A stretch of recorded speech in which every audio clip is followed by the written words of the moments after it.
na mga ka-Giants! Ngayon ang ikalawang araw ng pagdiriwang ng 81st founding anniversary ng URS Moron Campus. Marami tayong mga nakahandang activities at programs para sa araw na ito. Tulad ngayon, dagsang mga estudyante dito sa URS Moron Quadrangle upang makilahok sa palarong panlahi, gaya ng volley balloon, sack race, egg toss, ping-pong relay at patintero. Patuloy makiantabay sa mga susunod na mga balita. Ako si Ingrid Ida Batacan at ito ang The Legacy Frontier. Kung kahapon ay inumpisahan natin with a bang, ngayon naman abay hindi rin magpapahuli. Ang dami nating ganap. Kaya make sure na ready ka physically, mentally, and emotionally. At huwag niyong kalimutan magbaon ng tubig dahil kasabay ng init ng kasiyahan ay ang init ng panahon natin ngayon.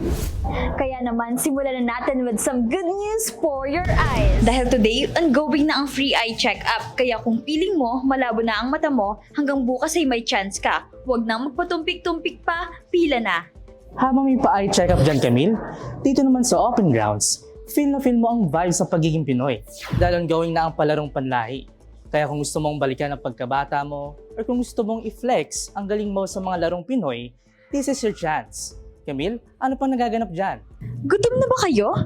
Good news dahil bukas na ang Boots and Bazaar. May pagkain, merch, crafts at kung ano-ano pa na tiyak na pasok sa panlasa at budget. Ipapakita na ng mga players natin ang bawat galing, talento at teamwork. Dito yan mismo sa gymnasium natin.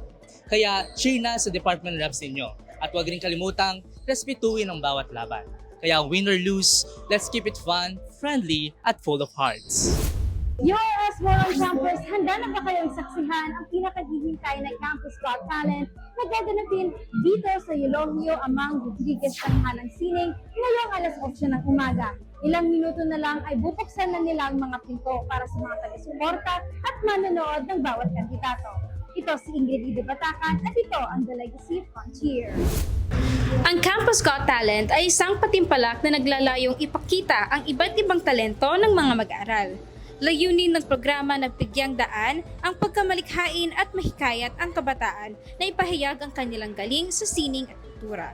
Sa nasabing patimpalak, tampok ang iba't ibang performances gaya ng pagkanta, pagsayaw, pagtugtog ng instrumento at iba pang natatanging talento. Sa iisang entablado, 12 kalahok ang nagpakita ng iba't ibang pagtatanghal na puno ng talento, husay at galing ang Eulogio Amang Rodriguez ng Halang Sining.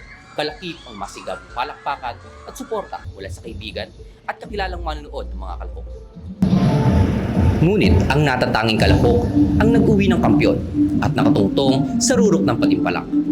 Ipinamalas niya ang agaw atensyon na pagtatanghal gamit ang pangmalakasang boses sa kanyang pag-awit ng orihinal na bersyon ng kantang Shishgan. Mula sa College of Industrial Technology sa ilalim ng Mechanical Technology, ang kampyon ng Campus Got Talent, Lawrence Aldrain, H. Dunat. I'm Kel Patrick Politico at kasama ko ang kampyon ng Campus Got Talent, Mr. Lawrence Aldrain Dunat. Congratulations sa iyong pagkapanalo. Kamusta ka naman at ano nararamdaman mo ngayon? Super happy and super shocked kasi out of 12, di ba?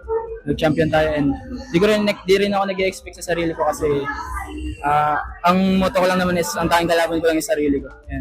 And Ano or sino yung naging inspirasyon mo? inspiration ko din yung manager ko. Laging nagpo-push sa akin every time na may contest. Actually, I am from events, from pageant industries, ganun. And nasanay na rin sa harap ng madaming tao, sa harap ng tablado. And hindi ko makakamit, hindi ako magiging kung sino ako ngayon kung hindi ako pinush ng manager. Kung iaalay o i-dedicate mo ang performance mo, para saan o kanino ito? Siguro para sa mga field relationships ko. Since the song is entitled She's Gone, siguro parang ayun yung dinededicate ko sa kanila. Since I've been in a multiple relationship wherein hindi kami nagtapos in a good terms.